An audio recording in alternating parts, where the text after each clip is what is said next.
उसके बारे में जानते हो? जी साहब, मैं उस टाइम दुकान पे ही था अमित भाव के साथ। मेरी बहन?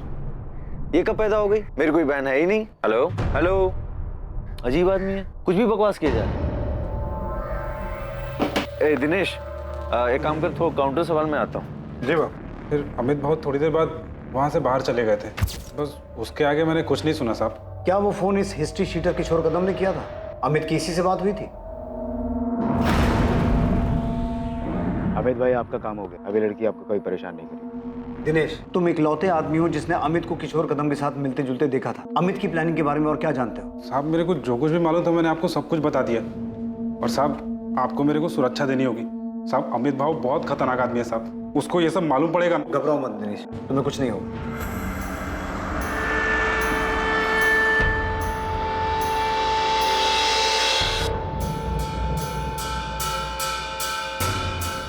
मोहिते, माने, मैंने महाबलेश्वर पुलिस को फोन कर दिया है। अभी निकलो, अमित भावे को उठा के लाओ। जी सर। अमित भावे, निकिता आप्टे का कजन, उसे पुलिस ने हिरासत में ले लिया था। उन्हें शक था कि इस भयानक वारदात में उसका हाथ, क्योंकि हिस्ट्री शीटर किशोर कदम, जिस पर पुलिस को शक था, इस जुर्म को अंजाम देने के लिए इन्वेस्टिगेशन में अमित के साथ उसके संबंध सामने आए। दूसरी तरफ आरती तांबे का भाई कुणाल सामंत भी निकिता के केस में संदिग्ध था और साथ ही साथ पुलिस को साहूकार विक्रम जाधव पर भी गहरा शक था। आरती, तुम्हारे कजन कुणाल सामंत की फोन लोकेशन, जिसमें साफ दिखाई दे रहा है कि 27 अप्रैल को ये उसी एरिया में था जहाँ से हमें निकिता की लाश मिली। हाँ, तो मुझे इसके बारे में कुछ नहीं पता। मैडम, मैं आपको पहले ही बता चुका हूँ। हो सकता है मैं वहां से निकला हूँ, लेकिन अब सातारा इतना बड़ा भी शहर नहीं है कि किसी एक जगह से निकलना बड़ी बात है। अब मैं वो दिन वो टाइम उधर से क्रॉस किया और उधर ही निकिता के साथ कुछ हुआ तो आप मेरे को फंसाओगे? मतलब क्यों आरती? इसने तुझे पहले सिखा दिया था ना कि पकड़े गए तो पुलिस के सामने यही बोलना है। मैडम, अगर इसने इतनी स्मार्ट प्लानिंग की है जो आप बता रहे हैं, तो आप ये भी बताइए कि सेम टाइम पे ये इतना बेवकूफ कैसे हो सकता है कि क्राइम की जगह पे ये अपना फोन लेके जाएगा? देखिए मैडम, आपको पता चला कि मैंने विनीत को धमकी दी थी, लेकिन ये बात तो मैं आपको पहले भी कह चुका हूँ कि हाँ मैंने किया। और उसके बाद भी मुझे कुछ ऐसा करना होता तो मैं ऐसा थोड़ी ना करता जिससे आपको कोई सबूत मिले और आप मुझे सीधा पकड़ ले। नहीं कुणाल, तू हर चीज में फेल हुआ है। तूने निकिता के मर्डर को सुसाइड दिखाने की कोशिश की है, जिसमें तू कामयाब नहीं हुआ है, तो उसमें भी फेल ही हुआ है। ये क्या बात कर रही है मैडम आप? निकिता मेरे को जानती थी, वो मेरे साथ किधर भी आती क्या? और वो भी तब जबकि उसको ये पता था कि मैंने विनीत को धमकाया था। ये सच बोल रहा है। धमकी वाली बात को लेके निकिता ने मुझसे झगड़ा भी किया था। आरती, जब तेरे डोरे डालने से कुछ नहीं हो पाया तो तूने अपने लुच्चे लफंगे भाई को भेज दिया विनीत को धमकाने के लिए। तू मुझसे सवाल कर रही है? खुद को देखा है तूने? जब तू विनीत को रोक नहीं पाई मेरे पास आने से, उसको ब्लैकमेल करने लगी कि वो मुझसे दूर रहे। देख आरती, मुझे उसे ब्लैकमेल करने की कोई जरूरत नहीं है, क्योंकि वो तुझे पसंद ही नहीं करता है। अच्छा, तुझे पता है मुझे प्राइवेट मैसेजेस करता है? आरती, विनीत मेरा बॉयफ्रेंड है, वो तेरे इस जाल में कभी नहीं फंसेगा। तो बेहतर यही होगा तो अपने ये डोरे किसी और पे डाल, शायद कोई फंस जाए। अगर वो तुझसे इतना ही प्यार करता है तो इतना डर क्यों रही है कि वो तुझे छोड़ के मेरे पास आएगा? विनीत मेरा है और सिर्फ मुझसे प्यार करता है। ये सारी बकवास ना तो अपने दिमाग से निकाल दे कि तेरे इस छिछोरे भाई को विनीत को धमकाने के लिए भेजेगी और वो तेरा हो जाएगा, क्योंकि ये सब करके भी तू देख चुके और बुरी तरीके से हार गई है। तो एक लूजर है और लूजर ही रहेगी, समझी? दूर रहे विनीत से। मैंने कुणाल से सिर्फ हेल्प मांगी थी और उस हेल्प का मतलब किसी को नुकसान पहुंचाना नहीं था। मेरा और निकिता का खुला झगड़ा था, सबके सामने था, हम छुप के नहीं लड़ रहे थे और इसके लिए मैं निकिता के साथ ऐसा कुछ करूंगी? मैडम, मेरी हिस्ट्री है, मैं जुआ खेलता हूँ, पॉकेट मारता हूँ, लेकिन रेप जैसी गंदी हरकत मैंने कभी नहीं की और ना ही मैंने किसी का मर्डर किया। मैं जानता हूँ मैडम आप मेरे पे भरोसा नहीं करोगे, पर क्या निकिता मेरे पे भरोसा करती? वो मेरे साथ ऐसे ही आ जाती क्या? और मैं उसके साथ ऐसा सब कुछ करता तो वो चीखती चिल्लाती भी नहीं। कुणाल, निकिता का फोन कहाँ है? अरे मैडम,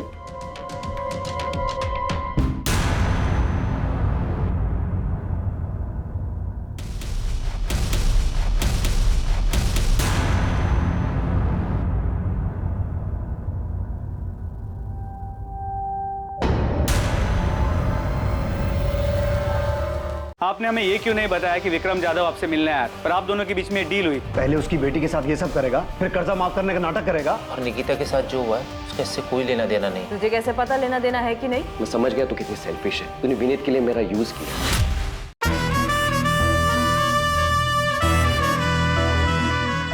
हमारे पास सबूत है कि 27 अप्रैल को जब निकिता का रेप और मर्डर हुआ था तो क्राइम सीन के आसपास ही था। मैडम, उस दिन मैं किसी काम से वहां गया हूँ, पर मैं निकिता को नहीं मिला।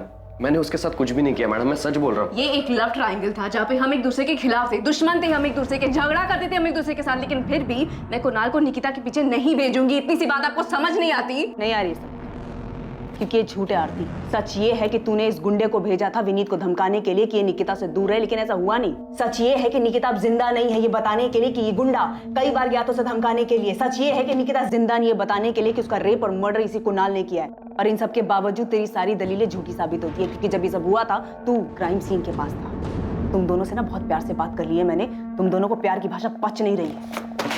मोहिते, डाल इसको जेल में और तब तक कूट जब तक सच बाहर नहीं आ जाता। अरे मैडम मेरी बात तो सुनिए।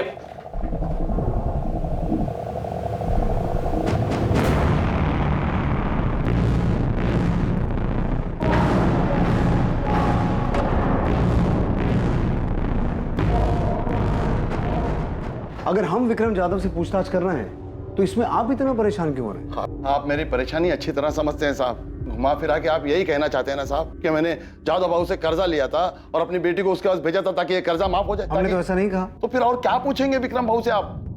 मेरी चचेरी बहन के बेटे अमित के खिलाफ सबूत है ना आपके पास?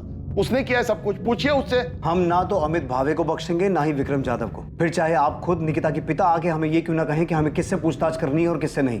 आप ये कहना चाहते हैं कि एक बाप ने खुद अपनी बेटी को उस आदमी के पास भेजा था जिससे उसने कर्जा लिया था? प्रताप राव जी, हम किसी ऐसे नतीजे पर नहीं पहुंचे हैं, लेकिन आप जिस तरीके से जोर देकर इस बात पे अड़े हुए हैं कि हमें विक्रम जाधव से पूछताछ नहीं करनी चाहिए, उससे कुछ चीजों पर शक हो रहा है।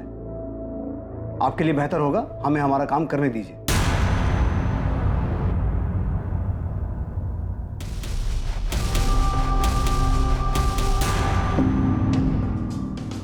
अलका और अभिजीत के सुसाइड करने के बाद मैं माना था मैं गलती किया था, एक जानवर जैसा। जानवर जैसा नहीं, तू जानवर ही है विक्रम जाधव। हाँ साहब, मैं माना मुझे वैसा नहीं करना। जिस बात से बाद में तो अदालत में मुकर गया कि तूने अलका वाघमारे के साथ ऐसा कुछ किया, और वो बेचारी भी मरने से पहले ऐसा कुछ छोड़ के नहीं गई जिससे तुझे तेरे किए की सजा मिले। सुरवे, हमारे पास इस बात के पुख्ता सबूत थे कि अलका वाघमारे को विक्रम जाधव की कोठी के बजाय फ्लैट पे बुलाया गया अकेले, जो कि मानदेव चौक। हमने विक्रम जाधव को अरेस्ट भी किया और उसने यही कहा कि उसने कभी पैसों को लेकर अलका या उसके पति पे दबाव नहीं डाला। मूल तो छोड़ो, 2 साल से ब्याज भी नहीं दे पा रहे थे, जिसका इसने फायदा उठाया। और जब ये नहीं टूटा तो हमने इसके राइट हैंड प्रदीप को तोड़ा।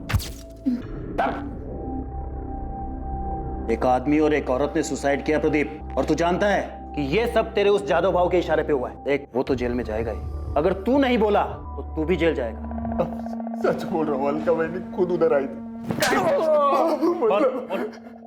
साहब ने खाली अभिजीत भाव को बोला था, अभिजीत भाव ने खुद अलका बहनी को उधर भेजा था साहब। जादव भाव, इनके घर का कीमत अभी कुछ 14-15 लाख होगा, उतने में हो जाएगा। भाव, मैं हाथ जोड़ता भाव, ऐसा मत करो भाव, सर से छत मत छीनो भाव, मैं सारा पैसे दे दूंगा भाव। तू खाली बोलता है, लौटाता नहीं। शुरू में खाली 4 महीना तू ब्याज भरा है, उसके बाद हर बार तू आता है खाली जबान देकर चला जाता है। अभी क्या करेगा तेरा खाली जबान का मैं? जैसे जैसे होगा पैसे दे दूंगा भाव। ठीक है, अभी अगर तू ये जबान और दुहाई देने की बात छोड़कर कुछ और देने की बात करे तो मैं तेरा थोड़ा बहुत ब्याज, थोड़ा बहुत क्यों, बहुत सारा पैसा भी माफ कर सकता हूं। जादव भाव ने खाली प्रपोजल दिया था, कोई जबरदस्ती नहीं की थी। प्रपोजल नहीं कहते इसे, इसे कहते हैं मजबूरी का फायदा उठाना, समझा? जिस दिन तेरे सेठ ने अलका के साथ ये सब कुछ किया था ना, उसी दिन अलका और उसके पति अभिजीत ने सुसाइड कर लिया था। पाड़ेकर, तुम्हें क्या लगता है निकिता के केस में भी यही हुआ होगा? इस विक्रम जाधव ने निकिता के बाप को प्रपोजल दिया, विक्रम ने निकिता के साथ जबरदस्ती की और 100% यही हुआ होगा। नहीं तो एक सीधी सादी पढ़ने लिखने वाली लड़की जिसकी लाइफ में कोई प्रॉब्लम नहीं है, वो भला अचानक सुसाइड क्यों करेगी? पता नहीं, लेकिन मुझे यकीन है कि ये सुसाइड नहीं मर्डर है। फिर बोल नहीं सकता, मगर ये कंफर्म है कि ये आदमी औरतों के मामले में घटिया है। साहब, मैं मानता हूं मैं गलत किया, पर अभिजीत और अलका के बाद आई शपथ मैंने ऐसा कुछ नहीं किया।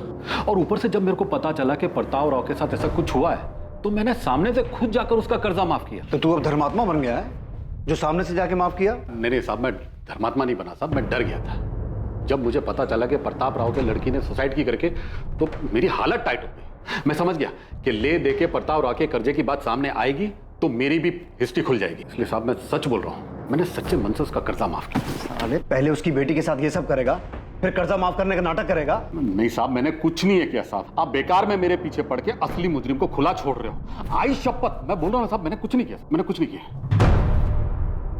सचिन, इसके राइट हैंड प्रदीप को उठाओ। अलका वाघमारे केस में वो टूटा था, इस केस में भी वही टूटेगा। तबीयत से धुलाई करो उसकी। लेकिन सर मुझे नहीं लगता कि इस केस में ये विक्रम इन्वॉल्व है। अलका वाघमारे केस में विक्रम ने अलका का यूज किया और उसके बाद अलका और उसके पति ने सुसाइड किया। लेकिन सर इस केस में सचिन, मैं जानता हूँ तुम्हें लगता है ये सुसाइड नहीं मर्डर है, लेकिन अगर कोई इस केस को सुसाइड की शक्ल देकर मर्डर को छुपा सकता है तो सुसाइड को कवर अप करने के लिए कोई इस केस को मर्डर की शक्ल भी दे सकता है। ये जादव बहुत घटिया इंसान है। ब्याज कम करने के नाम पर अभिजीत वाघमारे को उसकी बीवी को अपने पास बुलाने का प्रपोजल दे सकता है तो ये भी कर सकता है। ऐसे वाहियात इंसानों की फितरत कभी जाती नहीं। इसे लगा ही नहीं होगा कि निकिता सुसाइड कर सकती है। इसे क्या, निकिता के बाप को भी नहीं लगा होगा। बाहर वाले लोग जो बातें बना रहे हैं तो अलग, और मालती शिवम, तुम लोग मुझसे ऐसे घटिया सवाल कैसे कर सकते हो कि मैंने निकिता को जादव के पास भेजा था? तुमको लगता है कि मैं ऐसा करूंगा? और आपको क्या लगता है ताई सुसाइड क्यों करेगी? उस आरती की वजह से। उसने सुसाइड नहीं किया है, ये सब उस कमीने अमित भावे ने किया है। उसने पुलिस को झूठ बोला है कि उसको गुमनाम फोन आया था। ये सब उस हिस्ट्री शीटर किशोर कदम ने किया है। पुलिस उस किशोर कदम को पकड़ नहीं पा रही है, इसलिए अपने आप को बचाने के लिए विक्रम की बलि चढ़ाना चाहती है।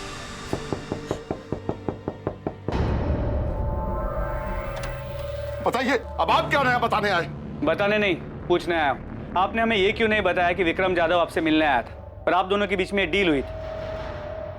मैं तुम लोगों का ख्याल रखेगा, तेरा भी शिवम का भी, समझ लेना। अब तेरे को कोई भी पैसा वापस देने का जरूरत नहीं है। मैं तेरा सारा कर्जा माफ कर रहा हूँ।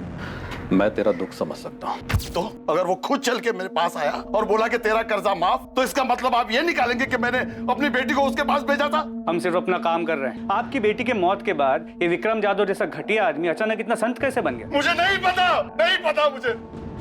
मेरी हालत ठीक नहीं थी इसलिए मैं पूछ भी नहीं पाया। इसका ब्याज टाइम पे दिया है मैंने। जाके पूछ लो उसको।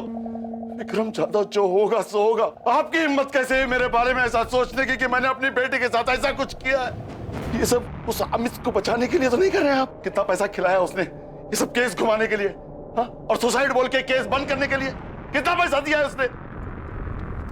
एक कॉल क्या आ गया मेरे फोन पे, आप लोग तो मेरे पीछे हाथ धोकर पड़ गए जैसे मर्डर मैं नहीं किया हूं। किशोर कदम कहाँ है? अरे कौन किशोर कदम? मैं किसी की दो डंडे की औकात नहीं तेरी। हमें पता है वो गुमनाम आदमी का फोन नहीं था। निकिता के फोन से वो फोन तुझे किशोर कदम ने किया था। मैं तो पूछ रहा हूँ, साहब लोग पूछेंगे नहीं, सीधा तेरी आवभगत शुरू करेंगे, आरती उतारेंगे तेरी लॉकअप में।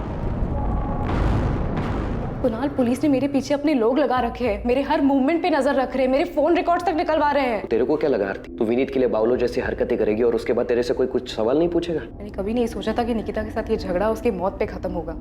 तू मेरे पे इल्जाम डाल रही है क्या? देख, पुलिस को मेरे ऊपर पहले से शक है, तो क्यों ये सब बोलकर उनका शक गहरा कर रही है? और तो तू वहाँ पे करने क्या गया था जहाँ पे निकिता की बॉडी मिली थी? कहीं तूने तो नहीं? वाह वाह आरती, सही कर रही है, पर याद रख, अगर तू ये सब मेरे पर थोपेगी ना तो तू भी मेरे साथ कटघरे में है। मैं समझ गया तू कितनी सेल्फिश है। तूने विनीत के लिए मेरा यूज किया और अब जब निकिता मर गई तो खुद को बचाने के लिए मुझे बलि का बकरा बना रही है। एक बात याद रख, अगर तू मुझे फंसाएगी ना तो तू भी नहीं बचेगी।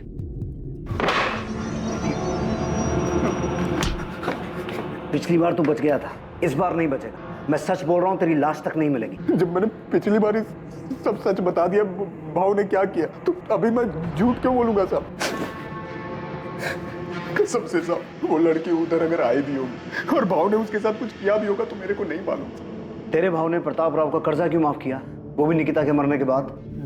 जितना मुझे मालूम है, भाव लड़की के मरने के बाद बहुत डर गया था। उसको वो अलका वाघमारे वाला मामला याद आ गया था। अभी अगर भाव और प्रताप राव किसी खोपचे में कोई डील किए होंगे तो मेरे को नहीं मालूम। निकिता का फोन कहाँ है? नहीं पता साहब। निकिता उधर मेरे सामने नहीं आई होती तो मैं फोकट में इतना मार खाता। झूठ बोलता, वो भी भाव को बचाने के लिए। ये दुकान में काम करने वाले दिनेश को खड़ा करूं तेरे सामने, बुलाऊं उसे? वो भी बोलेगा और तेरे कॉल रिकॉर्ड्स भी यही बोलेंगे कि तेरी किशोर कदम से बातचीत हुई थी। मैं मानता हूँ कि किशोर से मेरी बात हुई। उसे बातचीत नहीं, उसे साजिश कहता है जो तूने किशोर के साथ मिलके की थी, कि पहले निकिता का रेप करना और फिर उसे पेड़ से लटका देना। बोल, यही प्लानिंग की थी ना तूने? नहीं सर, मैंने किशोर कदम को हायर किया था सिर्फ प्रताप मामा को धमकाने के लिए, ताकि वो मेरी जमीन मुझे वापस कर दे और जो केस कोर्ट में चल रहा है वो केस कोर्ट के बाहर ही खत्म हो जाए। केस तो बहुत लंबा चलेगा और बहुत भारी पड़ेगा तुझे। सिर्फ धमकी देने के लिए हायर किया था उसे, तो प्रताप राव को धमकी दी उसने? सर मुझे नहीं पता कि काम किया कि नहीं किया, लेकिन निकिता को नुकसान पहुंचाने जैसी कोई बात नहीं हुई थी। भाऊ, खाली धमकी देने से कुछ नहीं होगा। उनको मालूम हो जाएगा धमकी तुम दिलवाए। पहले से कितना लुच्चा है तुम लोगों का, मालूम नहीं है तुमको? अब लेकिन ऐसा कुछ और नहीं करने का है, सिर्फ धमकी देना है, सिर्फ धमकी। तो अभी बोले ना उसका एक बेटा है, एक बेटी है, दोनों में से किसी एक को। अरे नहीं, ऐसा कुछ नहीं कराना है। ठीक है, फिर खाली धमकी का 1 लाख लगेगा, 50 एडवांस। और एक बार धमकी देने से कुछ नहीं होगा, कम से कम 3-4 बार देनी पड़ेगी, तब जाके असर होगा। ठीक है, ये रहा एडवांस, और याद रहे सिर्फ धमकी देनी है, सिर्फ धमकी। किशोर कदम कहाँ है? सर मुझे नहीं पता कहाँ है वो। तूने निकिता को इसलिए टारगेट किया था ना कि तूने उसे सेटलमेंट करवाने के लिए फ़ोन किया था और उसने तुझे उल्टा सुना दिया? नहीं सर, मैंने ऐसा कुछ भी नहीं करवाया, और किशोर को सिर्फ मैंने जबानी धमकी देने के लिए कहा था। और तुझे क्या लगा वो इतना दूध का दूल्हा है कि तू जितना कहेगा वो उतना ही करेगा? साले रेप की हिस्ट्री है उसकी। किशोर कदम का फोन कब से बंद है? जब से क्या? जब से निकिता के नंबर से मेरे नंबर पे फोन आया था, तब से उसका नंबर बंद है सर। तुझे उस दिन फोन किशोर ने किया, अपने फोन की बजाय निकिता के फोन से। उल्टा तुझे टोपी पहना गया वो, है ना? तो मुझे भी उस दिन 1 मिनट के लिए ऐसा ही लगा था कि कहीं किशोर ने कोई अलग कांड तो नहीं कर दिया, लेकिन मैं सच कह रहा हूँ सर, उस दिन फोन पर किशोर नहीं था। अजीब आदमी है, कुछ भी बकवास किया जा रहा है। तो मुझे बाद में ठन कि कहीं किशोर ने मुझे फंसाने की कोई चाल तो नहीं चल दी। सर मैं बहुत घबरा गया था, मैंने किशोर को फोन किया, उसका फोन बंद आ रहा था सर, आज तक बंद है। तो तू उसी टाइम समझ गया था कि बहन मतलब निकिता, और किशोर ने 100% उसके साथ कुछ किया है। उस दिन किशोर को सिर्फ मैंने धमकी देने के लिए कहा था और कुछ नहीं। और जो फोन पे आवाज थी सर वो किशोर की नहीं थी। सर मैं सच कह रहा हूँ, मैं झूठ नहीं कह रहा। उस समय तक सारे नंबर मेरे मोबाइल में ट्रांसफर नहीं हुए थे, और किशोर को सिर्फ मैंने धमकी देने के लिए पैसे दिए थे। अच्छा, मतलब वो रेप और मर्डर उसने अपने मन से किए थे। चल मान लिया हमने कि तू बहुत ही शरीफ आदमी। जा महाबलेश्वर जा अपने घर, जा आराम कर, जा। जब तक किशोर कदम मिल ना जाए ना, इसकी खूब सेवा करो, दिल से सेवा करो। निकिता के साथ जो कुछ भी हुआ है, यही साला उसकी जड़ है। सर मैं सच कह रहा हूं, मैंने कुछ नहीं किया सर।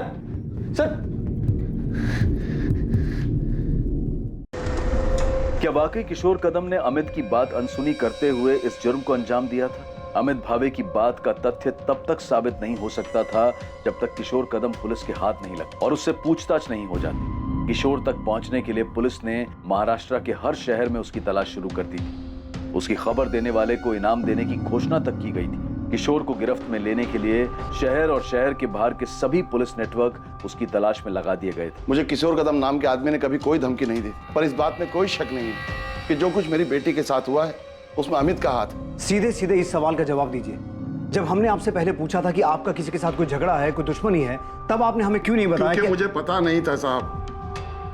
मैं सोच भी नहीं सकता था कि जो आदमी मेरा रिश्तेदार है वो जमीन की लालच में इस हद तक गिर सकता है। मुझे ये भी कहाँ पता था कि निकिता का कोई बॉयफ्रेंड था, और ना ये पता था कि रोज की तरह वो उस दिन भी कॉलेज तो जा रही थी पर कभी लौट कर नहीं आई थी, और मिलेगी भी तो इस हाल में। किशोर कदम अब पुलिस के लिए सबसे अहम संदिग्ध था, पर क्या वो सच में गुनहगार? अमित ने जो उसे काम सौंपा था उसने उससे बढ़कर ये घिनौनी हरकत की। दूसरी तरफ विक्रम जाधव, जिसने निकिता के पिता को कर्जा दिया था, और कुणाल सामंत, जिसने अपनी बहन के लिए विनीत को धमकी दी थी, वो दोनों भी संदिग्ध बने हुए थे, लेकिन उनके खिलाफ कोई पुख्ता सबूत नहीं मिल पा रहे। इन सब के अलावा भी कोई था जो इन घटनाओं से परेशान था जो निकिता के साथ घटी थी। ऐसा भी कुछ था जो निकिता का बॉयफ्रेंड विनीत शुरू से जानता था, या शायद बहुत कुछ जानता था जो उसने पुलिस को नहीं बताया। क्या विनीत कुछ छुपा रहा था? सर, किशोर कदम कोल्हापुर में पकड़ा गया है। ग्रेट। इस केस की सबसे अहम कड़ी अब हमारे हाथ लगी है। प्रतिमा, क्या लगता है तुम्हें, विक्रम जाधव और कुणाल सामंत को अब अंदर रखने से कोई फायदा है? उनसे और कुछ मिल सकता है? सब विक्रम जाधव के एंगल में अभी तक हमें कुछ भी नहीं मिला है। हमने काफी लोगों से पूछा, काफी छानबीन की, लेकिन किसी ने भी निकिता को उसकी कोठी या फिर उस फ्लैट के आसपास नहीं देखा जहाँ पे उसने अलका वाघमारे को बुलाया था। और कुणाल सामंत? सर, उससे भी हर तरीके से पूछताछ की, लेकिन वो टूटने को तैयार ही नहीं है। सर, मुझे अभी भी लगता है कि आरती का इससे लेना देना है। जो अमित के केस में है वो आरती के साथ भी है। कि बात सिर्फ निकिता को विनीत से अलग करने की थी, लेकिन कुणाल उससे आगे बढ़ी। सर, अब तो आरती को भी लगता है कि कुणाल ने किया है। बोल रहा हूँ ना साहब, मैं 27 अप्रैल को था ही नहीं इधर ही सतारा में। किशोर तो एक केस में बेल पे है ना, पर घबरा मत, इस केस में तो जेल नहीं जाएगा। हाँ साहब, इधर एनकाउंटर करके केस बंद करने का प्लान है, तो इधर ही ठोक दो ना। काय को काली पोकट सतारा में लेके जा रहे हो? मैंने तो सिर्फ अपना हिस्सा मांगा था। क्या गलत कर रहा था? क्या गलत था इसमें? ऐसे किसी गुंडे को पैसे देकर धमकी दिलवाना सही काम है? पैसे देकर धमकी इसलिए दिलवाई ताकि कोर्ट के बाहर से मामला सेटल हो जाए। अमित जो आदमी गुंडा है, पैसे लेकर धमकी दे रहा है, वो और कुछ करेगा तो रोक लेगा उसे। फंसा दिया ना उसने तुझे। सोचा है कभी तेरी वजह से निकिता के साथ में क्या हुआ है? भाई मैंने उससे नहीं कहा निकिता के साथ ये सब करने के लिए, मैंने तो सिर्फ उससे कहा। अमित याद रखना, अगर ये पता चला ना कि निकिता के साथ में उसी ने ये सब कुछ किया तो तू भी उसी जुर्म में अंदर जाएगा। जरा से जमीन के लालच ने तुझे क्या से क्या बना दिया।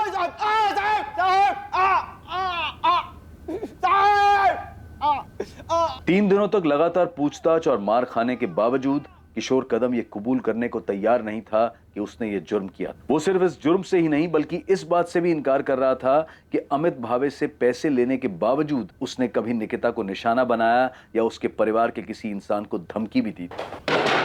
सोच ले किशोर, यही सड़ता रहेगा, बाहर की हवा कभी नसीब नहीं होगी। ना तुझे ना अमित भावे को। थक जाओगे साहब, मैं फिर भी यही बोलूँगा।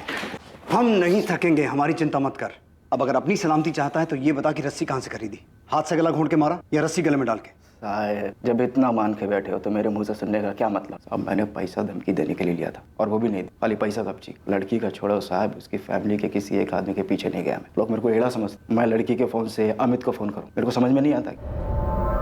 क्या देख रहे हो साहब, मैंने उस लड़की के साथ कुछ भी नहीं किया है। किसने नहीं किया? विक्रम जाधव ने नहीं किया, कुणाल सामंत ने नहीं किया, तो फिर किया किसने? सर प्रतिमा विनीत से बात कर रही है, उसके और निकिता की आखिरी मीटिंग के बारे में। प्रतिमा को अब भी लगता है कि विनीत पूरा सच नहीं बता रहा, कुछ छुपा रहा है। मैडम मैं कुछ नहीं छुपा रहा हूँ, सच बोल रहा हूँ। आरती के भाई ने तुझे धमकी दी।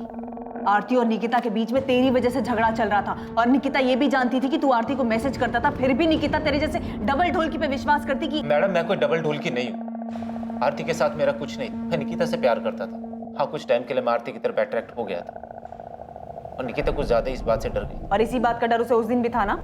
नहीं, वो नाराज थी कि मैंने आरती को मैसेज की और इसी बात से परेशान थी। वो ये समझ ही नहीं रही थी कि वो मुझे लेके बहुत ज्यादा पॉजेसिव हो रही थी। परेशान हो गया था उसकी इस आदत से। और इस परेशानी का हल तूने ये निकाला कि उसे। नहीं बिल्कुल नहीं, आप मुझसे थोड़ा तंग जरूर आ गया। निकिता तुम सिर्फ अपने बारे में सोचती हो, तुम्हें जो ठीक लगता है वही होगा और मैं चाहूँ या ना चाहूँ मुझे भी वही करना पड़े। अब मुझे भी लग रहा है कि मुझे सोचने के लिए टाइम चाहिए। क्या सोचने के लिए टाइम चाहिए? कि क्या बहाना बना के मुझे छोड़ सको, कैसे उस आरती के पास जा सको? मुझे अपने बारे में सोचने के लिए टाइम चाहिए, क्या सही है क्या नहीं। हर बात तुम्हारे और आरती के बारे में नहीं होती। पक चुका हूँ यार तुम दोनों से। क्या कहा तुमने? तुम पक चुके हो मुझसे? निकिता हमें एक दूसरे को थोड़ा टाइम देना चाहिए, ये हम दोनों के लिए अच्छा रहेगा।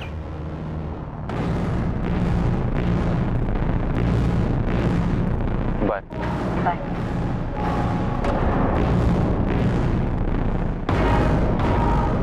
आरती को लेकर उस दिन फिर हमारे बीच में झगड़ा हुआ। निकिता भी थोड़ी अपसेट हो गई थी, मैं भी परेशान हो गया, इसलिए मैंने निकिता को उसके बाद कॉल नहीं। मैं कुछ टाइम के लिए अकेला रहना चाहता था। उसका फोन नहीं आया, मुझे लगा कि शायद वो मेरी बात समझ गई इसलिए फोन नहीं कर रही। ये बात तूने हमें पहले क्यों नहीं बताई? क्योंकि ये मैडम हमारा पर्सनल था और निकिता के साथ जो हुआ है उसका इससे कोई लेना देना नहीं। तुझे कैसे पता लेना देना है कि नहीं? वो मवाली कुणाल या उसकी बावली बहन आरती, उन्होंने निकिता के साथ कुछ नहीं किया होगा? नहीं, मुझे नहीं लगता उन्होंने कुछ किया। मुझे लगता है निकिता के साथ कुछ और हुआ। कुछ और मतलब? ये तो मुझे नहीं पता, पर जो भी हुआ है उसका मुझसे कोई वास्ता नहीं।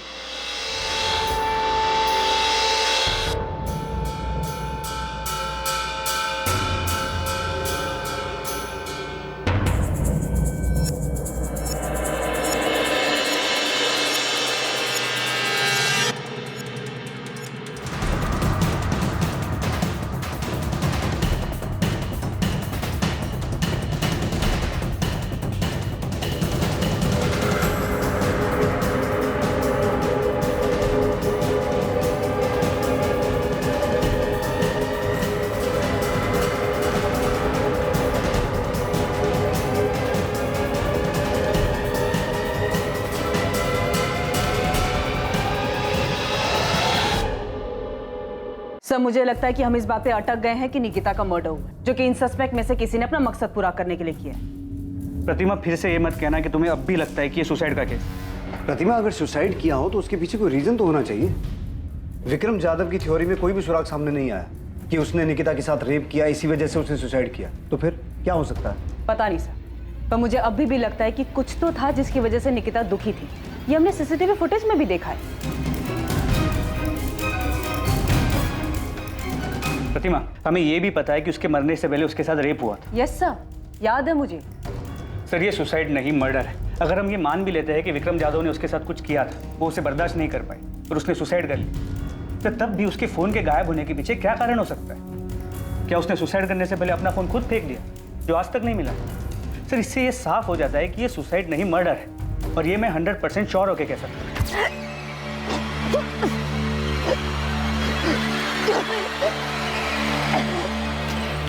सर निकिता को रस्सी से गला घोट के मारा गया और फिर उसी रस्सी से उसे पेड़ से लटका दिया गया। इसीलिए उसके गले पे सिर्फ रस्सी का निशान और पेड़ पे लटकाने की वजह से उसकी गर्दन की हड्डी टूट गई, जो हमें कंफ्यूज कर रही है। सर क्राइम सीन पे निकिता का फोन नहीं मिला है, जिससे ये साफ होता है कि जिसने भी निकिता को मारा है वो उसका फोन अपने साथ लेकर चला गया। पर ये हो कौन सकता है? सारे हिस्ट्री शीटर्स को हमने तोड़ा है, उन पर नजर रखे हुए हैं, उनमें से कोई नहीं है, तो फिर है कौन?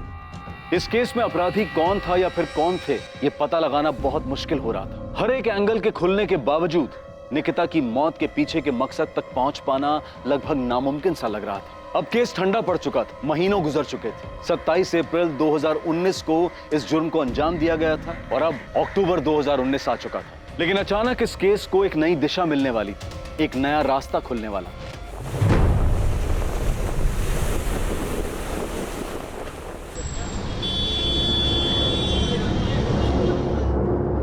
हाँ, IMEI नंबर यही है। ये निकिता आप्टे का ही फोन है। कहाँ ऑन हुआ ये फोन? मुंबई में ऑन हुआ? जी सर। और निकिता के फोन में जो नंबर यूज हो रहा है वो ये है 444-761।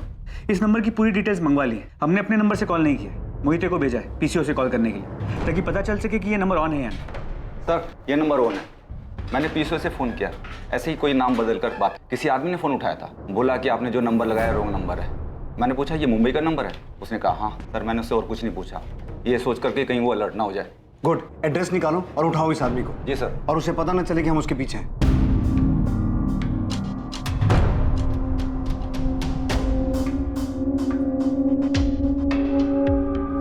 सर नंबर किसी अविनाश मोरे के नाम पर रजिस्टर्ड, कांदिवली का एड्रेस। फौरन मुंबई के लिए निकलो और इस आदमी को उठा के लाओ। प्रतिमा, इसकी फोटो निकिता की फैमिली को दिखाओ और पता करो इसे पहचानते हैं क्या, और ये भी चेक करो इसकी कोई क्रिमिनल हिस्ट्री है क्या। ठीक है सर।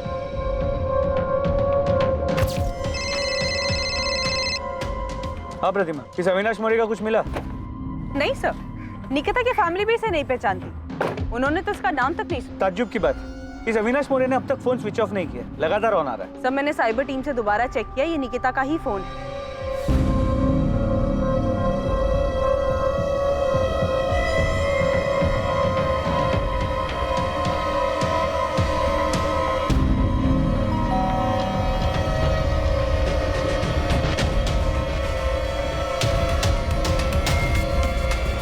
जी अविनाश मोरे। जी भाई हूँ।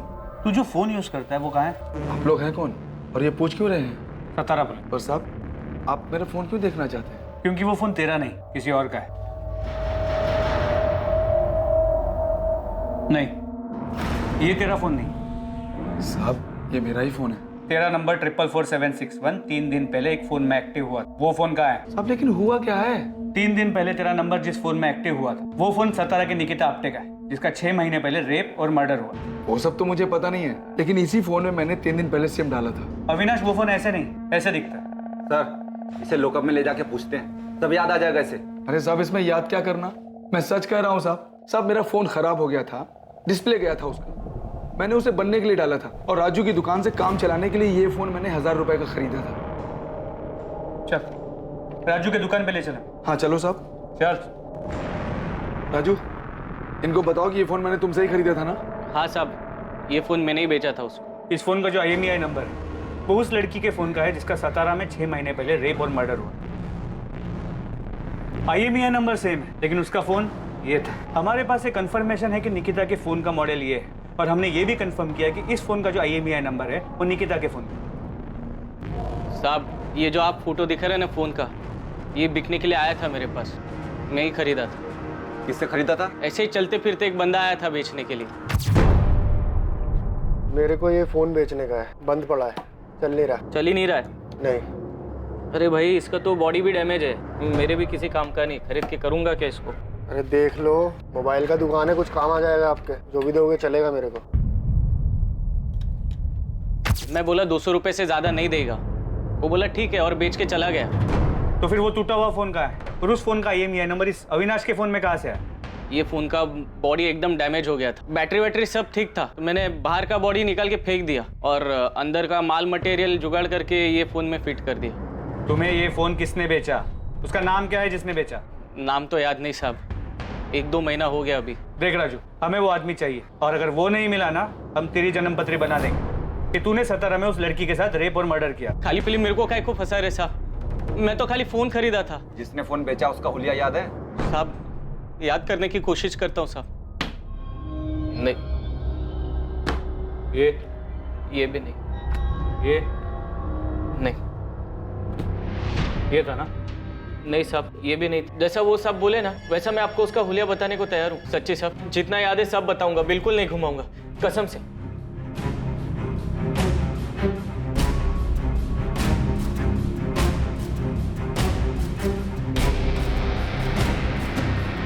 सर, राजू सच बोल रहा है। उसे जितना याद था उसने पूरी ईमानदारी के साथ याद करके स्केच बनवाया। ठीक है, फिर भी यहाँ मुंबई पुलिस को बोलता हूँ, इस राजू पे नजर है, और तुम पता करो कि निकिता के पहचान में कोई है जो स्केच वाले आदमी को जानता है। ठीक है सर। स्केच को तुम्हारे फोन और मेल दोनों पे भेजा। ये नहीं पता कि ये स्केच उस फोन बेचने वाले आदमी से कितना मिलता। तुरंत इस स्केच को सभी जगह भेज और पता करो कि स्केच से मिलता जुलता दिखने वाला भी कोई आदमी है। यस सर, मैं सभी जगह सर्कुलेट कर देती। राजू की मदद से जो स्केच बनाया गया वो उस आदमी की शक्ल के काफी नजदीक था जिसने राजू की दुकान पर निकिता का मोबाइल बेचा था। वो आदमी वास्तव में मौजूद था और यकीनन सतारा में ही था। और निकिता से जुड़े लोगों में उसके बॉयफ्रेंड विनीत के अलावा ऐसा कोई नहीं था जिसने इस आदमी को देखा था या पहचान सकता था। कौन है मैडम ये नहीं जानता, लेकिन इसे पार्क में देखा है। जहाँ मैं निकिता हमेशा मिलते थे, इसे बहुत बार पार्क में देखा। मुझे बड़ा अजीब लगता था। मैं और निकिता जब भी मिलते थे हमेशा वहाँ होता था। क्या ये हमेशा आसपास रहता था? हाँ, ये स्केच पक्का उसी आदमी की तरह दिख रहा है। अगर ये विनीत और निकिता के हर बार मिलने के वक्त वहाँ होता था तो इसका मतलब है ये सतारा का ही रहने वाला है और शायद कहीं आसपास का ही हो।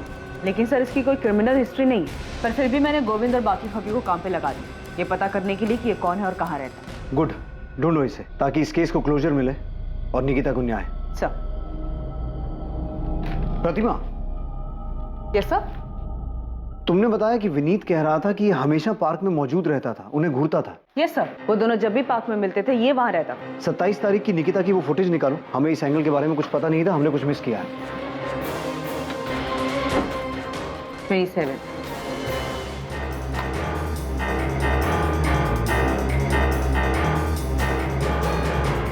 ये निकिता निकली, इसके पीछे तो नहीं दिख रहा है। एक काम करो, निकिता के दिखने से 5-10 मिनट पहले का फोटो चेक करो।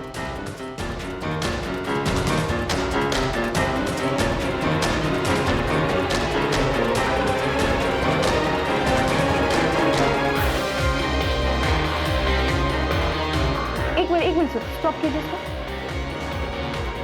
अब नॉर्मल कीजिए। यही है वो, तो यही है।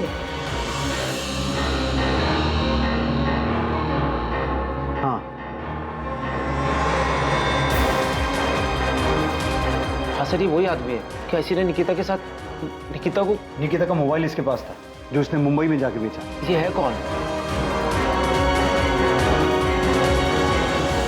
साहब इस तरफ प्रशांत केलकर नाम है इसका, इलेक्ट्रिशियन है, यहीं सातारा का ही है। पुलिस ने इस आदमी का स्केच बनवाया था। उसे 27 अप्रैल की सीसीटीवी फुटेज में पहचान लिया गया और पुलिस अपने मुखबिर की मदद से उस तक पहुंच गई। जी चल आजा। क्या हुआ साहब, क्या बात हो गई? साले 6 महीने से भटका रहा है, पूछ रहा है क्या हो गया? मुझे नहीं पता क्या हुआ। चल अब चल। प्रशांत केलकर नाम है उसका, इलेक्ट्रिशियन है। विनीत ने बताया कि निकिता विनीत जब भी पार्क में मिलते थे ये हमेशा वहाँ होता था। ये कौन? ये किशोर कदम की तरह कोई दूसरा आदमी जिसको अमित ने पैसे देकर निकिता को? नहीं, प्रशांत हिस्ट्री शीटर नहीं, उसे पुलिस स्टेशन ला रहे हैं, फिर पूछताछ करेंगे उससे। मैडम इस आदमी का मेरी बहन से क्या लेना देना? पता नहीं शिवम, अभी कुछ नहीं बता। ऐसे ही बोलेगा या इलेक्ट्रिक शॉक खाए, बिना झटका खाए बोल दे, बेहतर है। निकिता का फोन तेरे पास था, उस मोबाइल शॉप वाले राजू ने तुझे पहचान लिया। अरे ऐसे प्यार से नहीं बोलेगा सचिन। प्रशांत केलकर, निकिता के साथ वो सब तूने किया ना? मैं सही बोल रहा हूँ?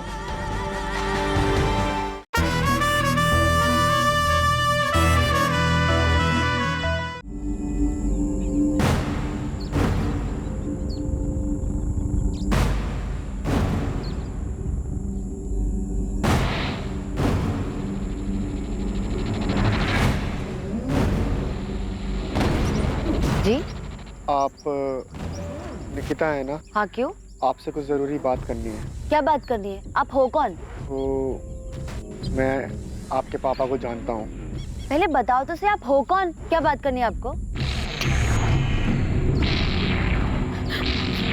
ये क्या कर रहे हैं?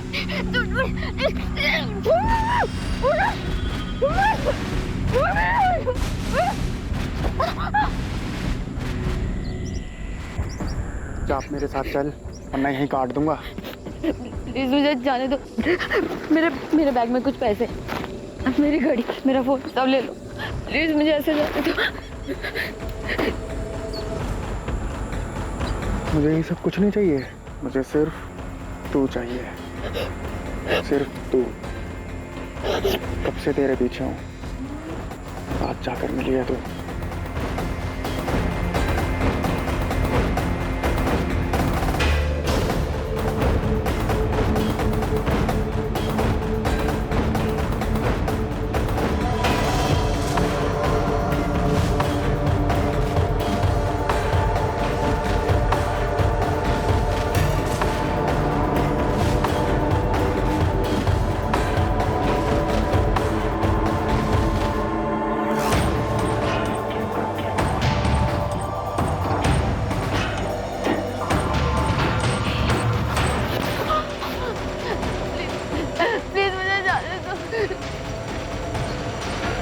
हटाए सब, मुझे तेरे को वैसे देखना है जैसे मैं तेरे को सपने में देखता हूँ। प्लीज प्लीज मुझे जाने दो, मुझे अपने घर जाना। जाने दूंगा, बस एक बार मेरे को। क्या एक बार?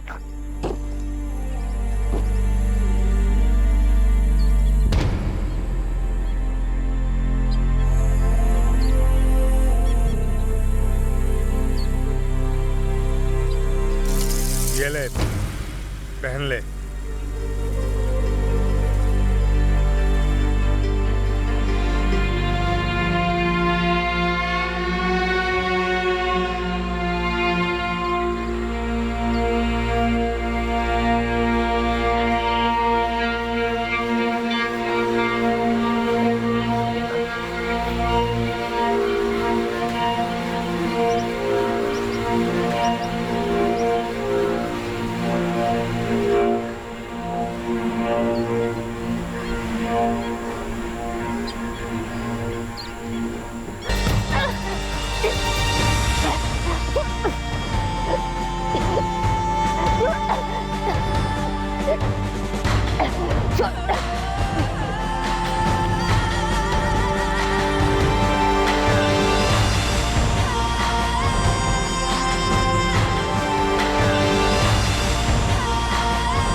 बस यूं ही तूने उसे देखा, वो तुझे पसंद आ गई, इतना कि वो तेरी सनक बन गई। निकिता का फोन तेरे पास 6 महीने से था, तूने उसे ऑन क्यों नहीं? पर 6 महीने बाद मुंबई जाके क्यों भेज? मैं अखबार में पढ़ रहा था। जोर से बोल, सुनाई देना चाहिए।